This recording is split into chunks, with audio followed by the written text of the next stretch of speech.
Hello guys, welcome back to my channel. Sorry if I'm a little bit stuffed up, a little bit different, but I'm not actually very well. I haven't done too well the last couple of weeks. I've been quite sick, on and off, just had a really bad cold, bad cough, bad everything, and I've just been a little bit run down, overworked, very overtired, but I did still want to sit down with you today and show you all the books that I managed to read in March. This definitely was one of the slower months for me. I definitely didn't get as much reading done as I would have liked to, but it just, lately, because I haven't been feeling well, I've literally been falling asleep at like 8-9 o'clock at night and just sleeping all the way through until 7 that I've got to get up for work. So it's just not been my month.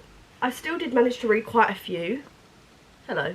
But I didn't get to finish all of them, but obviously I'll get to that in a minute. I think I finished 4 books, or like 3 and like a short story, so not terrible. So technically our first one doesn't even count as a March book, but I started Magnolia Park's Into the Dark in February, and I actually read 60% of it in Feb, but I didn't include it properly in my February wrap-up because I hadn't finished the book yet, so I couldn't give it like a final rating. I don't know why I didn't just rate it 5 stars then and there, because I don't think there's any point in my life where I could rate a Magnolia Park's book less than 5 stars. Daisy Hates maybe, but Magnolia Park's, my all-time fave. It is going to be a 5-star no matter what Jessa produces, even if it is a load of rubbish. So Magnolia Park's Into the Dark was a 5-star. I wasn't really sure whether I was going to like this one as much as the last ones, considering what it's based on, and I'm not going to say too much because I don't want to spoil the whole entire plot of the book. But if you've read the books, then you'll know what I'm speaking about. It's a little bit different to the other books because it focuses on sort of like a different aspect of heartbreak. I don't want to say one word that will spoil everything because it will literally ruin everything, but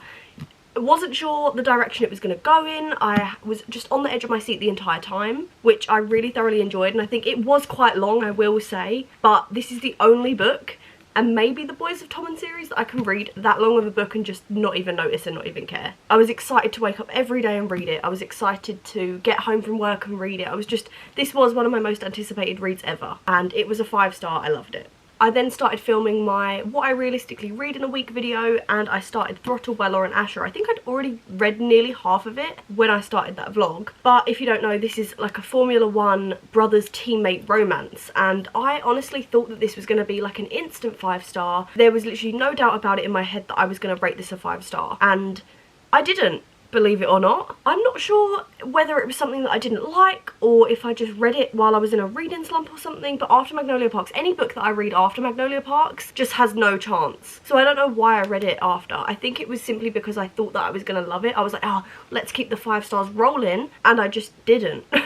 But this is still like a 4-star, maybe even a 4.25 for me, and I still very much love the book, and I'm definitely going to carry on reading the series. However, I just don't think it gave me that 5-star feeling, but I think it's mainly because, as I said before, I read it in a reading slump. I was just really tired. I started really feeling unwell. I've been ill for about 3 weeks now, guys.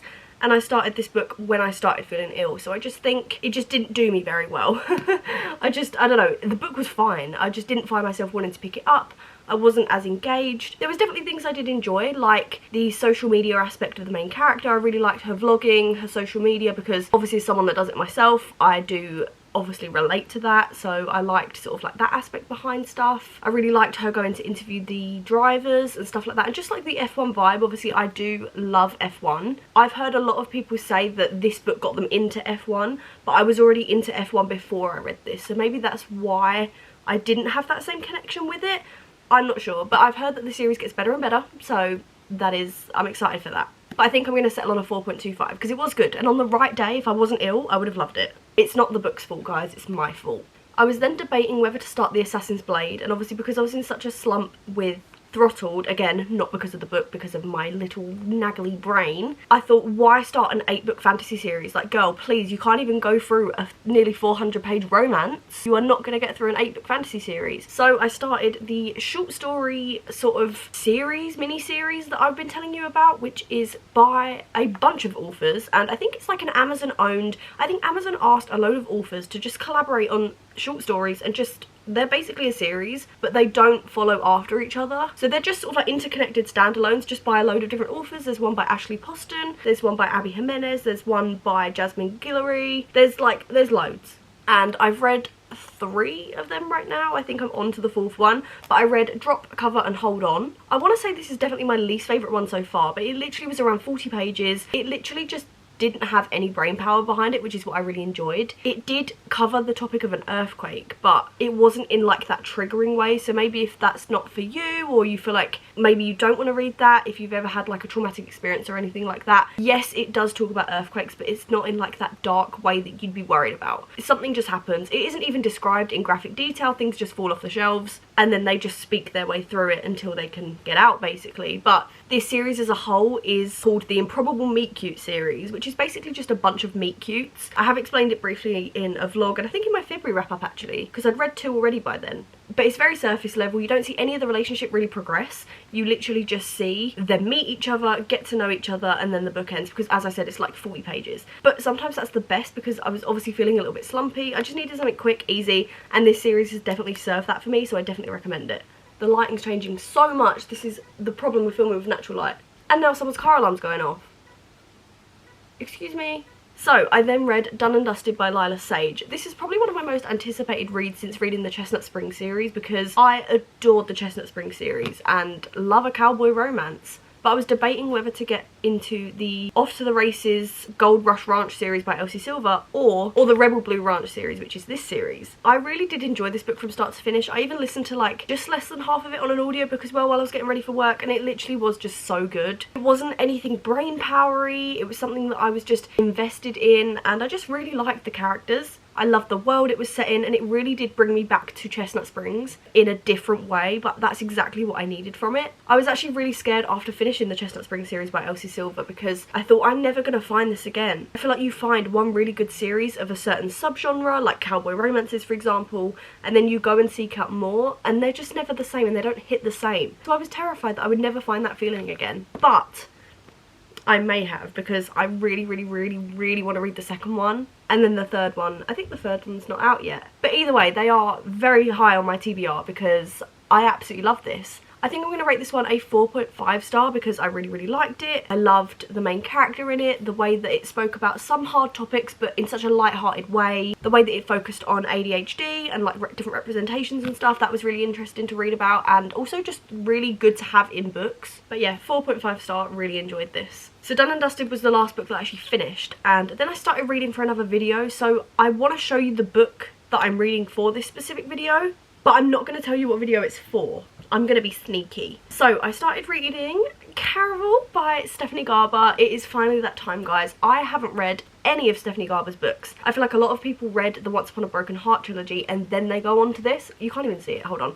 There we go. But I'm starting with this one, which has been recommended to me both ways, but I thought that I would probably prefer reading it this way first. And I'm about 100 pages into this right now. Like, I'm literally not even remotely finished. Oh my god.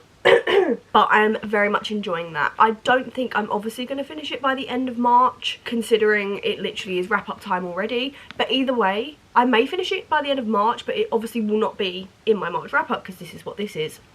Why am I over explaining that? So I probably will give it like a little honorary mention in my April wrap up, when I'll just tell you the rating basically. But yeah, really enjoying this so far. Sort of exactly what I thought it was going to be, but not in a negative way. I then started craving something a little bit more sort of like light-hearted, sort of like a fluffy romance and stuff. So I started The Spanish Love Deception by Elena Armas. This is probably one of the oldest books on my physical TBR, and I saw it as an audiobook on Scribed, so I was like, there's no reason why I can't just start this right now. I started cleaning out Riley's wardrobes because he has so many clothes that he doesn't even wear.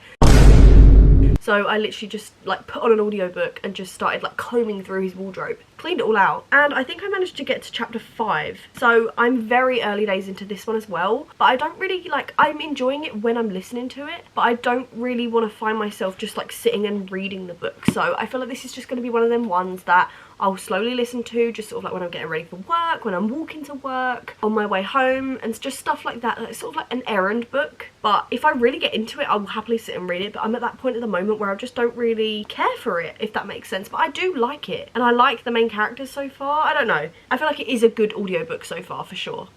And then last night I was in the fluffy romance mood and then didn't want to read The Spanish Love Deception for the reasons that I've just explained, so I started The Night Shift by Annie Crown. This is a Wattpad, it actually is a Wattpad, I don't know why I went like that, basketball romance, which is right up my street, if I do say so myself. And again, not going to finish this because I binged the first 120 pages in one sitting last night, did not move from my beanbag, so things are looking up, things are looking positive. But this is also for a video, so I'm not going to say too much, but again, really enjoying it so far. I binged the most pages I've binged in a long time in one sitting. Since starting new jobs and since just being ill and stuff, I just haven't had the chance to just sit and binge a book, but it was really nice to just read over 100 pages without any brain power, and I just really enjoyed it so far. But obviously I'm not even halfway, I'm about 42% I think it is on Goodreads right now, and again we'll give it a little mention in my April wrap up once it's finished. But yeah, that is everything that I managed to read in the month of March. Again, was not the best reading month for me, but it also wasn't a terrible reading month either.